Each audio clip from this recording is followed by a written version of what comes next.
সড়ক নিরাপত্তা সচেতনতায় ধর্মনগরে আর্ট প্রতিযোগিতা এবং সচেতনতা কর্মসূচি। সড়ক দুর্ঘটনা রোধ এবং সাধারণ মানুষের মধ্যে ট্রাফিক আইন সম্পর্কে সচেতনতা বৃদ্ধির লক্ষ্যে রবিবার ধর্মনগর কালীবাড়ি প্রাঙ্গণে আয়োজিত হল এক বিশেষ আর্ট কম্পিটিশন কাম রোড সেফটি অ্যাওয়ারনেস প্রোগ্রাম। এই অনুষ্ঠানটি মূলত ধর্মনগর ট্রাফিক ইউনিট এবং state bank of India Dharmanagar শাখার যৌথ উদ্যোগে আয়োজিত হয়। অনুষ্ঠানে বিভিন্ন শিক্ষা প্রতিষ্ঠানের পড়ুয়ারা অংশগ্রহণ করে সড়ক নিরাপত্তা বিষয়ক চিত্রাঙ্কনের মাধ্যমে সচেতনতার বার্তা তুলে ধরে।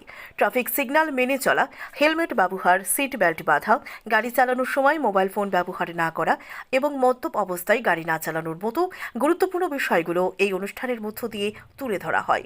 অনুষ্ঠানে উপস্থিত ছিলেন ট্রাফিক দপ্তরের ডিএসপি দেবজ্যোতি সিনহা, ধর্মনগর থানার এসআই মনোজ পাল, ট্রাফিক দপ্তরের এসআই অতিকা রঞ্জন দাস সহ একাধিক বিশিষ্ট ব্যক্তিত্ব, পুলিশ কর্মী, ট্রাফিক বিভাগের কর্মীরাও।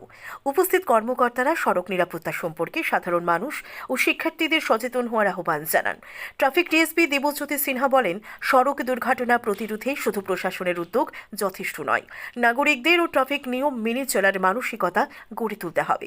ছোটবেলা থেকেই শিশু কিশোরদের মধ্যে সড়ক নিরাপত্তা বিষয়ক শিক্ষা ও সচেতনতা তৈরি করা গেলে ভবিষ্যতে দুর্ঘটনার সংখ্যা অনেকাংশে কমানো সম্ভব।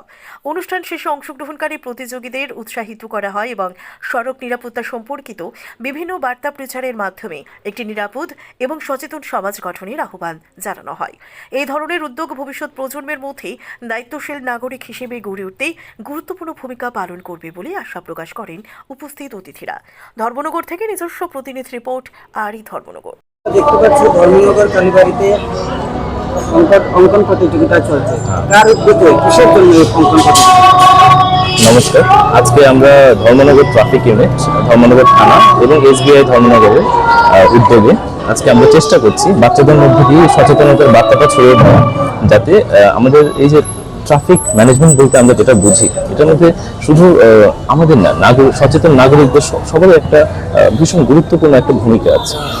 বাচ্চারা যারা আগামী প্রজন্ম, তারা যদি আজকে থেকে সচেতন হওয়া শুরু করে, তাদের মাধ্যমে এই জিনিসটা পরবর্তীকালে বাস্তবায়ন ঘটানো খুবই সহজ। যেসব প্যারেন্টসরা, বাচ্চারা যখন প্যারেন্টসদের দেখে যে ব্যস্ত সময়ে হেলমেট না পরা, সিট বেল্ট না লাগানো কিংবা গতি যে লিমিট, স্পিড লিমিট এটা না মানা, তো এইসব ক্ষেত্রে আমরা মনে করি যে বাচ্চারা তার মা বাবার মনে করিয়ে দেওয়ার ক্ষেত্রে একটা বিশেষ ভূমিকা পালন করতে পারে। আর আজকের এই প্রোগ্রামে মোটামুটি ধরুন শতাধিক বাচ্চারা পার্টিসিপেট করছে, বিভিন্ন বয়সের বাচ্চারা পার্টিসিপেট করছে। আমরা প্রতিনিয়ত দেখতে পাই যারা ইয়ং বয়সী ছেলেরা আছে, রোড সেফটির দিকে তারা খেয়াল নেই, অ্যাক্সিডেন্ট হচ্ছে বেশি পরিমাণ যুবক যুবতী। তাদের উদ্দেশ্যে আপনি কি বলবেন স্যার এই রোড সেফটির প্রোগ্রাম থেকে? হ্যাঁ, যেসব যুবক যুবতী, বিশেষ করে যারা এখনো লাইসেন্স প্রাপ্ত নন, ওদের উদ্দেশ্যে আমরা এই বার্তা দিতে চাই যে একটু অপেক্ষা করুন।